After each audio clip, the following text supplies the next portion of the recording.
η μουσική εκφράζει, όπως λέω και στο ντοκιμαντέρ, κατά τη γνώμη μου, την ουσία του κόσμου. Είναι αληθινή, δεν λέει ψέματα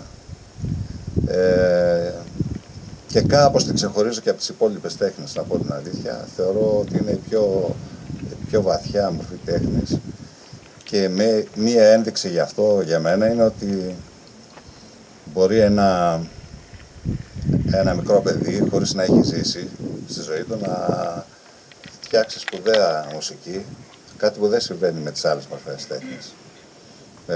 Στις υπόλοιπες μορφές νομίζω ότι πρέπει κάποιος να αναπτύξει την προσωπικότητά του και μετά να μπορέσει να ασχοληθεί και να κάνει σημαντικά έργα. Και αυτό μου δίνει την αίσθηση ότι η μουσική είναι ίσως και κάτι ακόμα και έξω από τον άνθρωπο. Στηρίζεται μια μεγάλη σύνδεση με τη φύση, είναι ότι στηρίζεται απόλυτα στους φυσικούς νόμους. Οι αρμονικές που προκύπτουν από τις διάφορες νότες, από τα διάφορα όργανα, δεν υπόκεινται στην ανθρώπινη επέμβαση.